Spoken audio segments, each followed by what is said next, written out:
SCP-1440, Object Class Keter. Special Containment Procedures. SCP-1440 is currently uncontained and its location is unknown since its last containment breach. Due to the nature of SCP-1440, the Foundation may not have the means to contain it without risking an unacceptable loss of resources and personnel. Until suitable containment procedures can be found, focus should be given to the location and surveillance of SCP-1440 and to minimizing civilian exposure to it through the identification of its travel pattern. Description: SCP-1440 is a man of unknown ethnicity and age. When questioned about its name, place, or time of birth, SCP-1440 will refuse to answer, although it is unclear if this is due to the subject being unwilling to share this information or not possessing it. Though the subject's appearance is that of an octogenarian, it has not shown any signs of aging in the 50 years since first coming to the attention of the Foundation. SCP-1440's anomalous nature becomes apparent once it comes into contact with human population or man-made objects and remains in contact with them for longer than a few days.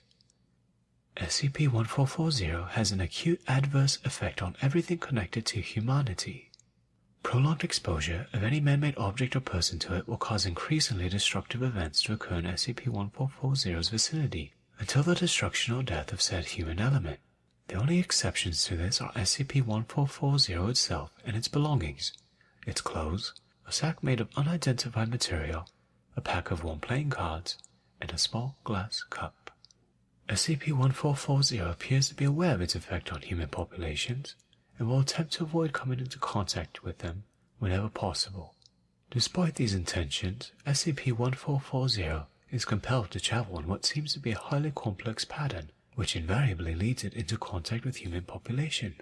The exact nature of this pattern has not yet been successfully analyzed, and SCP-1440 has not been able to provide any information concerning it. The subject is not actively hostile and will not resist attempts to contain it, though all such attempts have failed and led to the considerable loss of personnel and resources due to the aforementioned anomalous properties. SCP-1440 was first brought to the Foundation's attention when it approached Dr. Censored, a researcher at Site Censored, on her commute to work.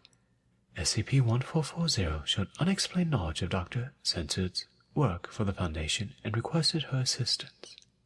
When Dr. Censored inquired about the nature of the assistance the subject required, it responded that it hoped the Foundation would be able to destroy him.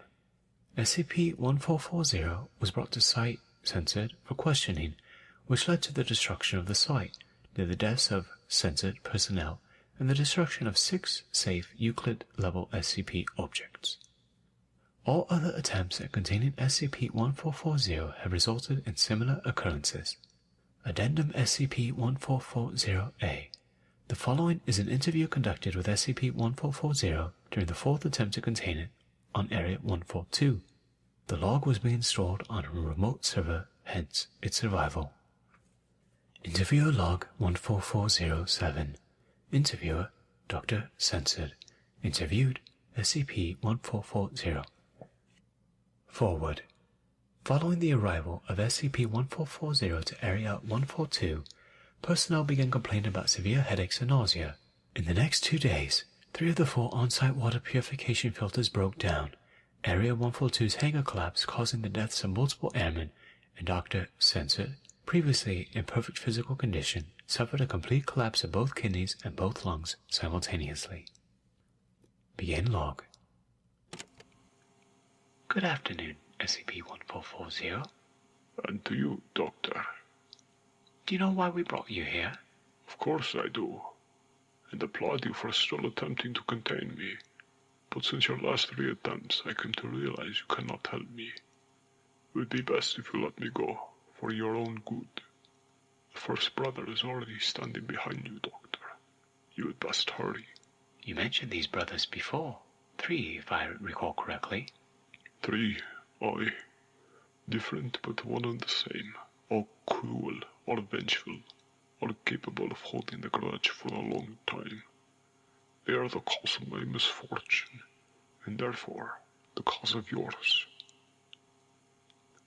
The second brother joins the first. Time is running short.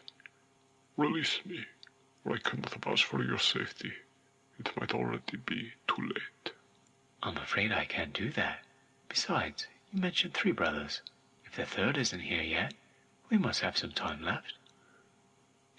The third never appears.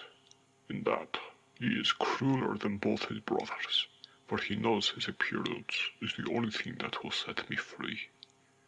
I've spent time untold searching for him, trying to return his prize and those I've won from his brothers, but to no avail.